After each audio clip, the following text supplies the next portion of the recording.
درجہ 6 کے طالب علموں، میں آج آپ سے مخاطب ہو رہا ہوں اور امید کرتا ہوں کہ آپ کو جو سبق پچھلے نشست میں یا پچھلے کلاسوں میں پڑھایا گیا تھا اس کا آپ نے اعادہ کر لیا ہوگا اور اس کا مشق بھی آپ نے کر لیا ہوگا۔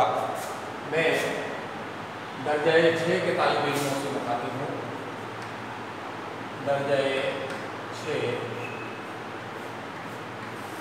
اور میں آج آپ کو حروفوں کو الگ کرنے کے متعلق سوال بھی کروں گا اور کچھ بتانے کی کوشش بھی کروں گا۔ تو آئیے چند الفاظ آپ کے سامنے ہم رکھتے ہیں اور اس کو الگ کر کے رکھنا ہے۔ جیسے یہاں پر میں نے پہلا لفظ محبت رکھا، اس میں مشدد لفظ بھی ہے، یعنی تشدید، بے کو 2 مرتبہ ہم لوگ پڑھ رہے ہیں، لکھ 1 مرتبہ رہے ہیں، تو اس کو الگ کر کے ہم کو لکھنا ہے کہ کون کون سے حروف اس میں ملے ہوئے ہیں۔ اس کے بعد منزل لکھتے ہیں، منزل، ظلمت،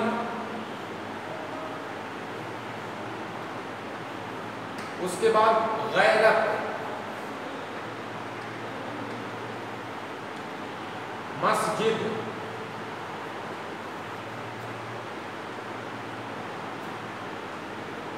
مؤذن، اس میں مؤذن میں بھی زال پر مؤذن، مؤذن، اور یہ تصدیق اس پر بھی آ جائے گا۔ تو اس طرح سے ہم کو ان حروف کو الگ الگ کرنا ہے۔ اس میں کون کون سے حروف ملے ہوئے ہیں ان کو ہم کو دیکھنا ہے۔ تو اس میں سب سے پہلا جو حروف ملا ہوا ہے میم، اس کے بعد ہے ہے، اس کے بعد بے ہے، پھر بے اور پھر تے۔ ان حروفوں کو ملنے کے بعد یہ محبت اس طرح سے یہ الگ الگ حروف ہے اور ان حروفوں کو ملنے سے یہاں پر محبت بنتا ہے۔ آئیے ہم آگے چلتے ہیں منزل کی طرف۔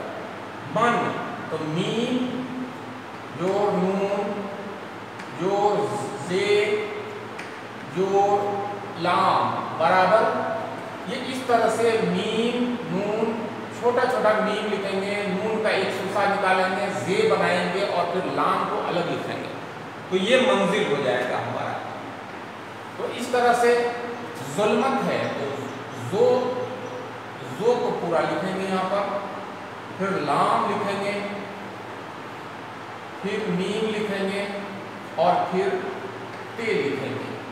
یہ اس طرح سے جب ملے گا تو یہ ظلمت ہو جائے گا۔ پھر ہم غیرت لکھیں گے، غیرت، تو یہاں غین جوڑ یہ جوڑ رے جوڑ تے، یہ غیرت ہو جائے گا ہمارا یہاں پر اس کے ملنے سے۔ پھر مسجد ہے یہاں پر، تو میم پورا جوڑ سین جوڑ جیم اور جوڑ دال، مسجد۔ مؤذن میں بھی ہم دیکھیں گے میم ہے،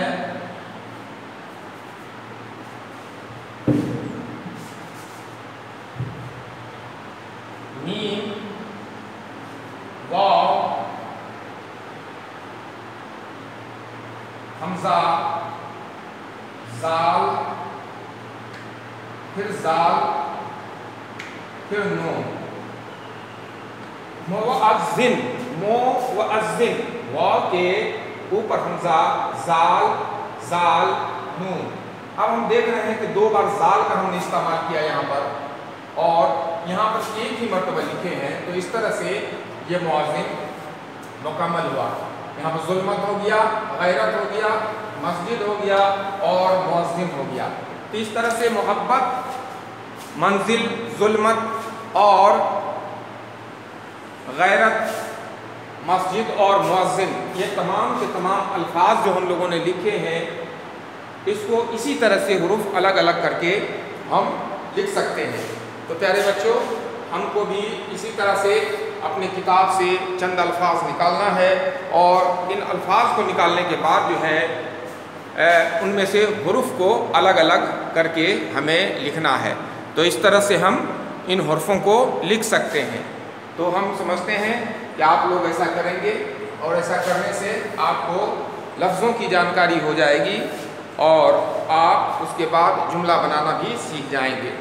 تو اس کو مشق کیجئے، اپنی کتابوں سے حرفوں کو لفظوں کو نکالیے اور لفظ کو نکال کر حرف الگ الگ کر کے لکھیے اور اسی طرح سے مشق کر کے آپ آگے بڑھتے رہیے. تو آج کے نشست میں ہم یہیں پر آپ سے اجازت لیتے ہیں اور ہم امید کرتے ہیں کہ آپ اس سے فائدہ اٹھا کر اپنے کتابوں کی طرف توجہ کیجیے گا اور ان سے الفاظ نکال کر کے اور حروف کو الگ کیجیے گا.